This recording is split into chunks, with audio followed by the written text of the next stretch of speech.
Good morning friends, എല്ലാവർക്കും പുതിയൊരു വീഡിയോയിലോട്ട് സ്വാഗതം. നമുക്ക് നീൽ ബേബിയുടെ കുറുക്ക് എങ്ങനെ ഉണ്ടാക്കുന്നതെന്ന് നോക്കാം. അപ്പോൾ അതിനായിട്ട് ഞാൻ ആദ്യം തന്നെ ഒരു പാത്രത്തിൽ അവൻ്റെ ബോട്ടിൽ സ്റ്റെറിലൈസ് ചെയ്യാൻ വെച്ചിട്ടുണ്ട്. പിന്നെ പുല്ലാട്ടോ ഞാൻ കൊടുക്കുന്നത്. അപ്പോൾ പുല്ല് ഞാനിതാ അരിച്ചൊക്കെ വെച്ചിട്ടുണ്ട്, വെള്ളമൊക്കെ ചേർത്ത് അരിച്ച് അടുപ്പിൽ വെച്ചിട്ടുണ്ട്. അത് പനങ്കൽക്കണ്ടമാണ് ഞാൻ ചേർക്കുന്നത്. പനങ്കൽക്കണ്ട അല്ലെങ്കിൽ കരിപ്പെട്ടി ചക്കര ചേർക്കാറുണ്ട്. അതാണ് കുട്ടികൾക്ക് ഏറ്റവും നല്ലത്. അപ്പോൾ ഞാൻ അതും കൂടെ ഇട്ട് പൊടിച്ചിട്ടൊന്നുമില്ല കേട്ടോ, അതേപടിയാണ് ഇടുന്നത്. പെട്ടെന്ന് ആയിക്കോളും, അത് മെൽറ്റായിക്കോളും, ചൂടാകുമ്പോൾ തന്നെ മെൽറ്റായിക്കോളും. അപ്പം ഞാനിങ്ങനെ ഇളക്കി കുറുക്കിയെടുക്കുകയാണ്. അപ്പം ഞാൻ ഇത്രയും കുറച്ച് നാൾ മുമ്പ് വരെ ഞാൻ സെർലാക്ക് കൊടുത്ത്, പിന്നെ അവൻ സെർലാക്ക് മാത്രമേ കഴിക്കുകയുള്ളായിരുന്നു, ഈ പുല്ലിൻ്റെ കുറുക്ക് കഴിക്കുകയില്ലായിരുന്നു. പിന്നെ ഞാൻ പതിയെ അതങ്ങ് ഒഴിവാക്കി. ഇതെൻ്റെ ചെടികളാട്ടോ ഗൈസ്. എനിക്കിങ്ങനെ അടുക്കളയിലൊക്കെ ചെടിയൊക്കെ വയ്ക്കണം ഭയങ്കര ഇഷ്ടമാണ്. എല്ലാം ലൈവ് ചെടികളാണ്. ഒരു രസം കുക്ക് ചെയ്യുമ്പോഴത്തേക്കും ഇതൊക്കെ കണ്ടുകൊണ്ടിരിക്കുമ്പോൾ ഒരു സന്തോഷമല്ലേ. അപ്പോൾ ദേണ്ടേ ഇവിടെ കുറുക്ക് ആയിട്ടുണ്ട്. ഇതുപോലെ ഇങ്ങനെ ബബിൾസ് വന്ന് പൊട്ടുന്നതാണ് അതിൻ്റെ കൺസിസ്റ്റൻസി. അത്രയും മതി, അത് വെന്തിട്ടുണ്ട്. അപ്പോൾ നമുക്കിത് പതിയെ മാറ്റാം. ഇനി നമ്മുടെ കുട്ടി എന്നെ എടുക്കുവാന്നും കൂടെ നോക്കണം കേട്ടോ. അവന് ഞാനിവിടെ TV വെച്ച് കൊടുത്തേക്കുവാണ്.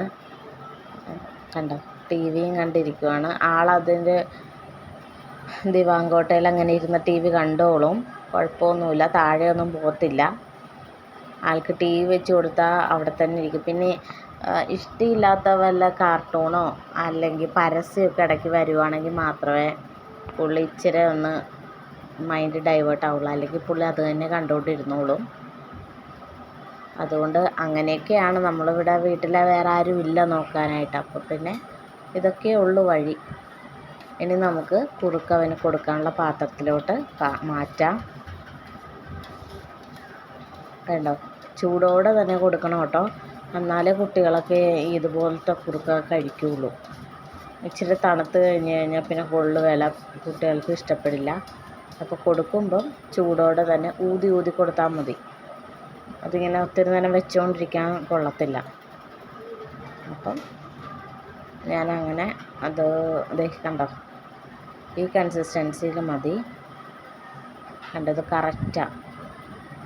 ഇപ്പം അവന് ഈ മാസം അവസാനമാകുമ്പോൾ 1 വയസ്സാവുന്നേ ഉള്ളൂ.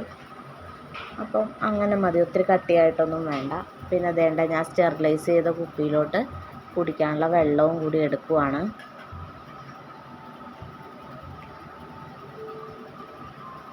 അതാകുമ്പോൾ പിന്നെ ഭക്ഷണം കൊടുത്തുകൊണ്ടിരിക്കുന്നതിൻ്റെ ഇടയ്ക്കൂടെ വെള്ളത്തിന് പോകണ്ടല്ലോ. ഇതാകുമ്പോൾ എല്ലാം എടുത്ത് നമ്മൾ കൊണ്ട് വെച്ച് കഴിഞ്ഞാൽ, ഇനി ഭക്ഷണം കൊടുക്കുക എനിക്കത്ര പ്രശ്നമുള്ള കാര്യമല്ല. കാർട്ടൂൺ ഉള്ളത് കൊണ്ട് അവൻ എളുപ്പം കഴിച്ചോളും. നമുക്ക് ഇതൊക്കെയല്ലേ ഒരു വഴിയുള്ളൂ, വേറെ ആരും ഇല്ല വീട്ടിൽ നമുക്ക് സഹായത്തിന്. അതുകൊണ്ട് വേഗം ഭക്ഷണം കൊടുക്കണം, വീട്ടിലെ പണി ചെയ്യണം. അങ്ങനെയൊക്കെ വരുമ്പോൾ ഇതുപോലെ കാർട്ടൂൺ തന്നെ ആശ്രയിക്കേണ്ടി വരും. അപ്പം കാർട്ടൂൺ വെച്ച് കൊടുത്താൽ അവൻ അറിയാണ്ട് അവൻ ഭക്ഷണം കഴിച്ചോളും. കണ്ടോ, അങ്ങനെ സ്പൂണ് കൊണ്ടില്ലുമ്പോഴേ വാ തുറന്നോളും. എനിക്കതൊരു പ്രശ്നമായിട്ട് തോന്നിയിട്ടില്ല ഭക്ഷണം കൊടുക്കുന്നത്.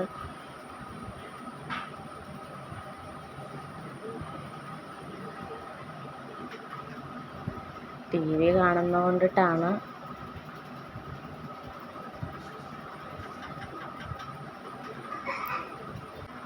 ഞാൻ പലപ്പോഴും TV വെച്ച് കൊടുത്തിട്ടാണ് ഓരോ പണിയൊക്കെ ചെയ്യുന്നത്. എപ്പോഴും നമുക്ക് അവൻ്റെ കൂടെ തന്നെ ഇരിക്കാൻ പറ്റത്തില്ലല്ലോ. കണ്ടോ, ഞാൻ അവൻ്റെ മുമ്പിൽ ചെന്ന് നിന്നപ്പോൾ പുള്ളി കാണാൻ പറ്റുന്നില്ല. അതുകൊണ്ട് ഞാനിങ്ങനെ TV ഒക്കെ വെച്ച് കൊടുക്കും.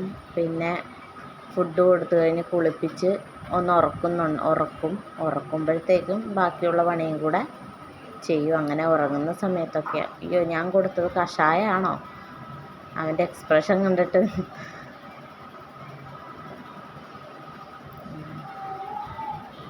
കുറുക്ക് നേരത്തെയൊക്കെ ഇങ്ങനെ കുറുക്ക് കഴിക്കില്ലായിരുന്നു കേട്ടോ, പുല്ല്.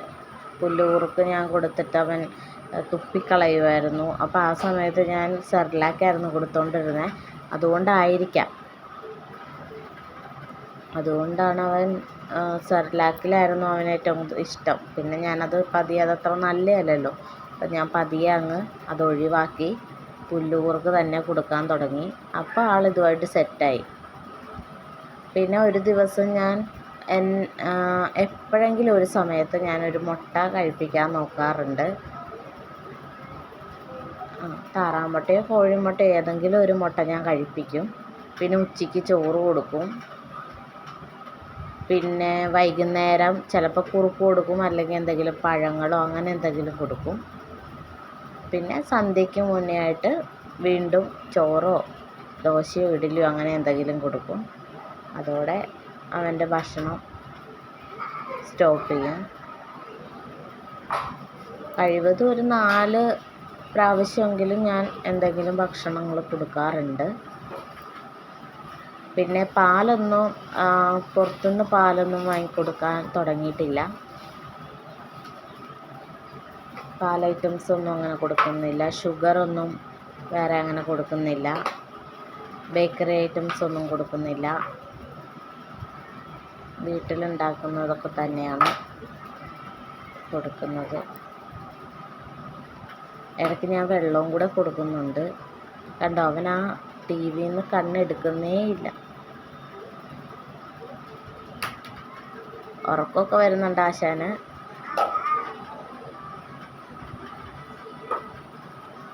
മാക്സിമം ഞാനത് എടുക്കുന്ന ഭക്ഷണം മുഴുവൻ കൊടുക്കുന്നുണ്ട് കേട്ടോ, കൊടുക്കാൻ ശ്രമിക്കാറുണ്ട്.